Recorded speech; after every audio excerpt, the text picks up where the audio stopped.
This is a continuation of Bottle 3.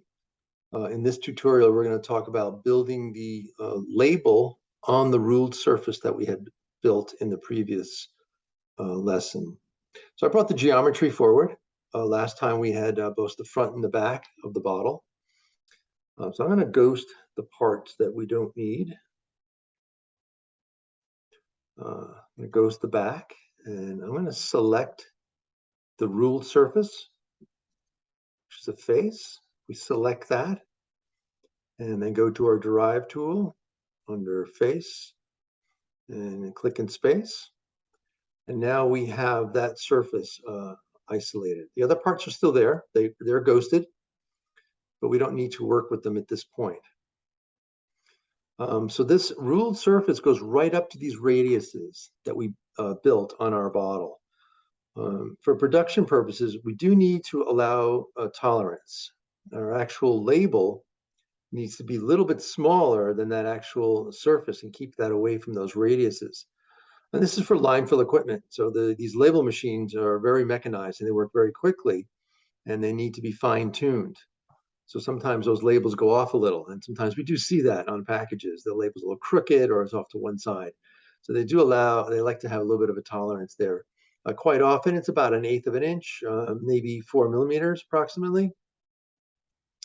So we need to build that difference. So we can see from the front view, I'm going to select the actual ruled surfaces, which is out here.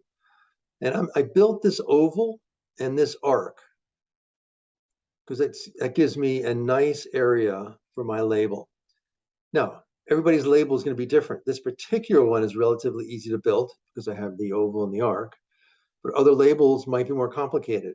So what we have to do is in line, in 2-dimension, we need to build this tolerance based on your label, whatever that might be. So some of that might take a little longer, depending on how you're using the line tools.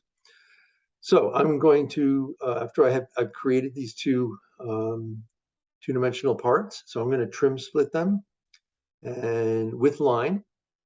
So if I select my oval down here, and then I select my arc at the top, I have now trimmed that, and I have created my line as a surface.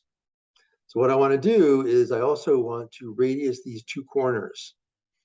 There are fillet tools for 2-dimensional line work. That fillet won't work on these two curves because it's looking for a straight line intersection. So trying to do that on these points, it won't work. So this is an example of I have to kind of do a little bit more of a roundabout way to get there. So what I'm going to do is I'm going to extrude this and turn this into a solid instead of a surface. And now I can select these two segments, one on each corner, and I can radius them. This radiusing works on solid geometry. So I'm going to do 1/4 inch.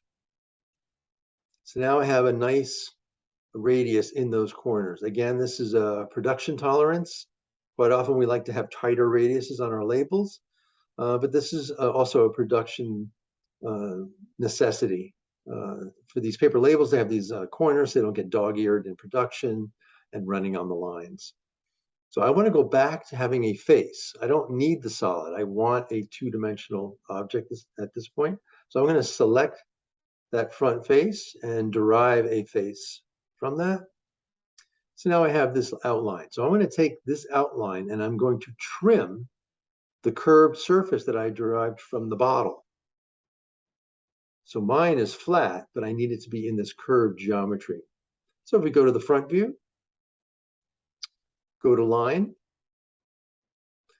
and I am going to trim with line, no stitching, that label area. So I want to grab the ruled surface from the bottle, that geometry right there that is now illuminated. I want to select that. And now I want to select my line that I'm going to trim with. So by doing that, I have now cut that curved surface with my outline. So now you can see I'm on that curve. That is my label. That's the geometry, that's the shape of the label wrapped on the bottle. So what we can do is we can put art on this right here in Form Z, and this will lead us to our rendering eventually.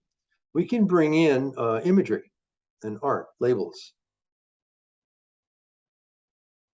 It's under color. At the bottom, there's color map. If you select color map, you go to options, you go to load. These are some JPEGs I had set up to use with some of these tutorials. So I just found this picture of oranges. I'm not creating any art. I'm just going to map this in just to illustrate how this process works. Form Z requires that you use JPEGs. So I'm going to bring in that JPEG and say OK. And we can view this in several different ways, a cube, circle, and most of it's cubes. When I bring in art, I just select 2-dimension, just so I know what's going on, because sometimes it's a little hard to see what that is. We have it under plastic. We can modify its reflective qualities. We can do that later when we start working on our rendering. So now we have that up here. So I can just take that and just drop that on top of our label. Now we can't quite see it, so we're going to modify its position. So if we go down to this little ghosted area where it says attributes, it says paint, decal, ghost, unghost, as texture mapping, which we could use to put the texture map on instead of dropping it on. But the next one we're going to use is editing the text, the texture map. So if I select that, I'm just going to back up a little bit to show you the controllers. This is on cylinder. We're going to put this on flat because this is almost a perfectly flat label. It is curved a little bit, but for mapping purposes, it'll work really well if we just do this as a flat texture map. So we need to take that and bring that forward. So I'm going to rotate that forward on this x-axis. So now this circle comes up, and all that is, it's my controller for moving that map around. So we'll just sort of keep that on center. So I'm going to come in a little closer. So we still can't see anything, so I need to do some more modifications here. So it's flat, 90 degrees towards the front. Under proportions, lock size. I want the proportions of that image. Let's make believe that's our art with our copy. We want to use those proportions. So I've locked that there. Put this on center on both axes. And now this is like 5 feet, 10 inches. It's almost like 6 feet. So I'm just going to come in here. I'm just going to guess. I'm going to put like 3 inches. And now we start to see our map. Texture mapping doesn't do just one image. It brings in the image and repeats it at its boundaries. That's what texture map is really good for, because you can texture map like a whole floor, an environment, or a shape, and you can get patterns and texture maps. So it repeats the pattern. But when we use it for a label, we want it to be the size of our geometry, which I built here. That allows this, the parameters of this label to control where that image is. So that's at 3. So this looks like it's going to be quite a bit bigger. So let's select 6 inches. Okay, now I'm starting to get very close to my image. Okay, so here, if I move this up, we see the bottom of the label down there, and now I see the top. So this looks like it'll fit nice. So you can move, if I had art on here, we could move this and adjust this all around. So I'm just going to sort of put it so the orange is a little up to one side. So it looks like this might be a label that would have copy. So this is just for position to see how this is going to work. Okay, so let's say we like that. And with texture mapping, we can view that in our gray shaders, which is quite nice. There's another process I'm going to show you using decals, but you can't see them unless you go into render mode. So I'd like to be able to see these. One little feature here, if you go under display images, we have display images for all these different rendering possibilities. So right now we're in shaded work option. And I would like this map so to look nice. It usually is down here quite low in the texture map clarity. So I usually put it up over 2048. So this looks quite nice. We can at least view that. So if we go back into gray, our bottle is still there. I'm going to unghost that.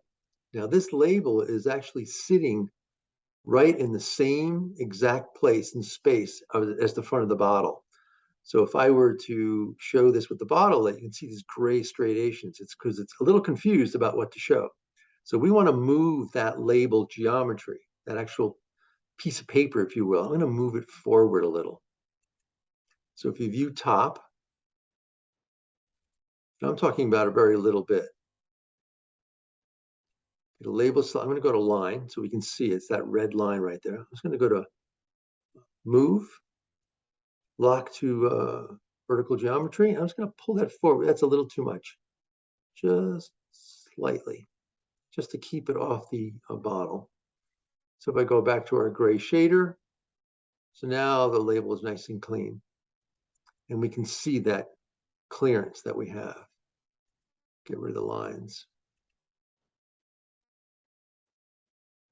So I'm just going to turn off, I haven't probably talked about it, I can turn off the axes and this grid. Quite often it gets in the way when you start to visualize. I just grabbed a orange color.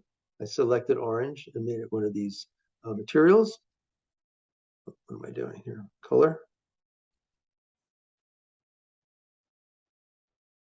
So this isn't rendering yet, but this is just to start to visualize what that might look like. So here we have our label shape on the geometry that we've created. So in the next tutorial, I'm going to get more involved with actually rendering this in opaque plastic and then a clear material with the actual juice on the inside and all the reflections that go with that. So this will be the end of this tutorial.